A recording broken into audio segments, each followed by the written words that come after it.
Hello everybody, my name is Jose Manuel Perez and in today's video I'm going to explain a new analysis tool. The name of this analysis tool is the Analysis ToolPak and we can add it as an add-in for Excel 2010 and afterwards. We'll first click on the File button, then on the Options, and we will find it in the complements as we did before for the data nature, the Power Pivot, and everything else. We add it and we will find it in our Data tab and we can start our analysis with it. In the first part, I did an example before doing the video, and we have here the output of the tool. It's a very powerful tool. We can express a lot of things: the hierarchy, the percentiles, descriptive statistics, and also we can express even an histogram with the percentage with the cumulative percentage. And the plot that I did before was a normal, so we can see here the normal shape.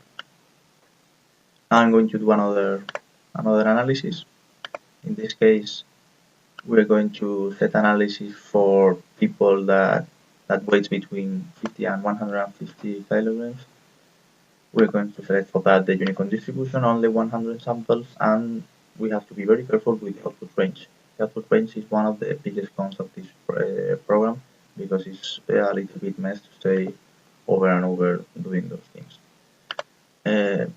However, one of the pros of this program is the lot of options that has to make our analysis, our statistics analysis. We are going to start with the descriptive analysis that has 4 options. That is the most powerful of them all, and that we have to be very careful again with the input range and the output range. Click on Append and we add it. Also, we are going to add the hierarchy and the percentiles.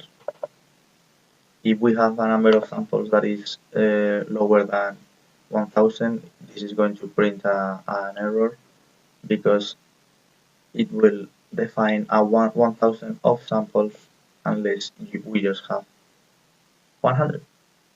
I really don't understand why this program does so, but it does so. We don't have anything to. Finally, we can plot our histogram. For doing an histogram, we will need a number of classes. These classes were set manually because it will print a better histogram. And also, they are defined only 10 classes because the best number for a number of classes of a histogram is the square root of the samples of the random variable. In this case, there are 100 samples, so just 10 classes. Let's do the histogram. In this case, we select as output range the L, so it will print on L, on M, on N, and the histogram will be plotted on P or in Q. We have selected from before the name ranges, that are the classes and the entries with the names. And we have 3 options: the Pareto sorted histogram, the cumulative percentage histogram, and that we saw before, and the graphic that we are going to plot over here. That it is not a uniform distribution, but almost. It has different values. We have to consider that, for example, having a 5 and having a 14, it's normal because we have, or having a 15 because we have only 100 samples, and that's a very low value, and it's normal that there are differences between the values.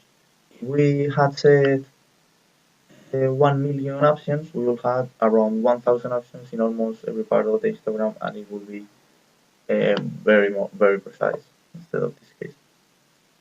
However, if we use a very big number of classes or of samples, the program will last a lot, and that's another con.